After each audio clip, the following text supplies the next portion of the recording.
আমার মেয়ে কি এমন সুখ দেয় তোমাকে যেটা আমি দিতে পারবো না? তুমি একবার আমার কাছে এসে দেখো, আমি এমন ভাবে তোমাকে মজা দেব, আমার মেয়েকে তুমি ভুলে যাবে। না, এ হয় না। কেন হয় না? কারণ আপনি সুমির মা।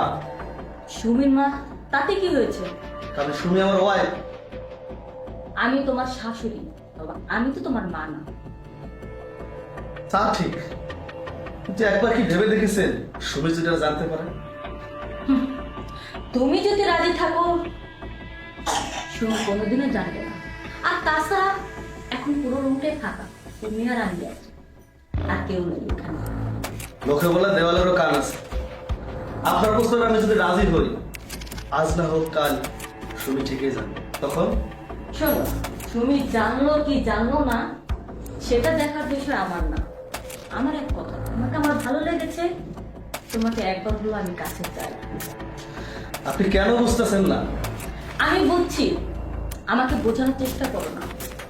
দেখো, সবচেয়ে বড় কথা হচ্ছে তুমি পুরুষ, আমি মেয়ে। আর আমার মেয়ে কি এমন সুখ দেয় তোমাকে যেটা আমি দিতে পারবো না? তুমি একবার আমার কাছে এসে দেখো, আমি এমনভাবে তোমাকে মজা দেব, আমার মেয়েকে তুমি ভুলে যাবে।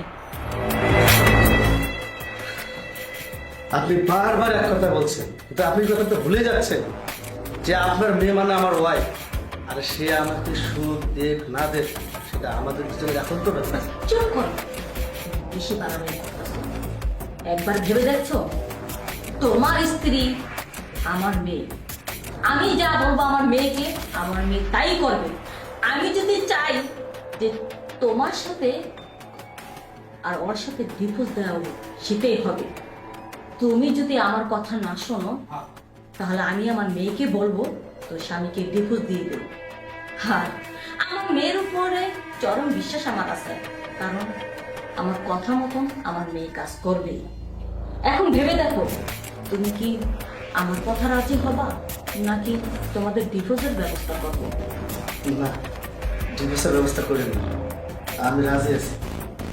এই তো লক্ষ্মী ছেলের মতন কথা, এত বাড়াবাড়ি কেন করবে বলো? তাপসে রাজি হয়ে গেলে তো আর এত কথা শুনতে হতো না। আসো, আর দেরি না। এখন যেহেতু আমার মেয়ে আমার বাসায় নেই, এই সুযোগে চলো। আমি শুধু সুমির কারণে রাজি হচ্ছি, কারণ আমি সুমিকে অনেক ভালোবাসি। আমি সুমিকে হারাতে চাই না। হ্যাঁ, তুমি সুমিকে অনেক ভালোবাসো, অনেক ভালোবাসো, জীবনের চাইতেও বেশি ভালোবাসো। সেই জন্যই আমার কথা রাজি হয়েছো। আর আমি জানি তুমি আমার মেয়েকে ভালোবাসো, এই জন্য তো তোমাকে কাছে ডাকছি, জানি যে তুমি রাজি হবা। আসো আসো আসো, আর দেরি করো না, আমার আর দেরি সহ্য হবে না। কারণ তোমার উপরে অনেক দিনের খানিস। যখন তোমাকে আমি প্রথম দেখেছি আমার মেয়ের জামাই হিসাবে, তখন আমার মনটার মধ্যে আঞ্চাল আঞ্চাল করছিল, আর মনে হয়েছিল, ইস, আমার মেয়ের জামাই না হয়ে যেতে আমার জামাই হতো, তাহলে অনেক ভালো হতো। যাক, সেই কথা বাদ দিয়ে দিলাম। এখন আসো, ছেড়ে দেবো।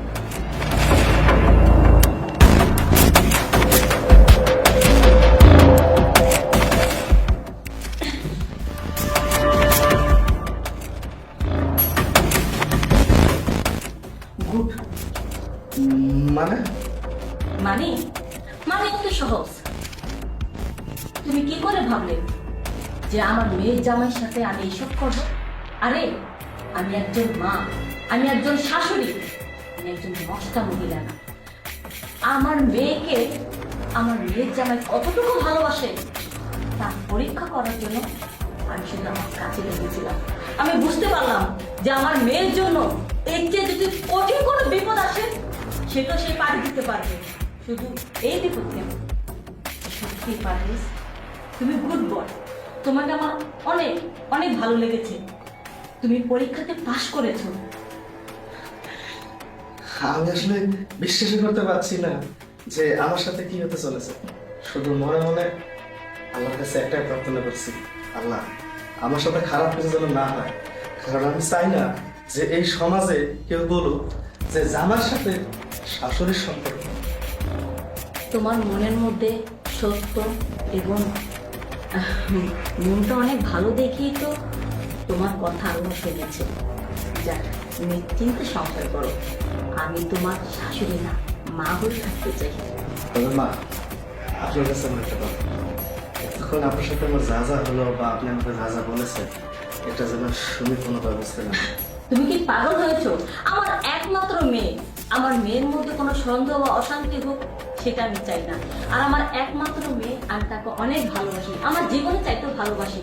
এই জন্য আমি এই কঠিন পরীক্ষা করতে বাধ্য হলাম। আচ্ছা ঠিক আছে মা, আমি তাহলে আসতে পারি? আচ্ছা যাও। হ্যাঁ, আচ্ছা।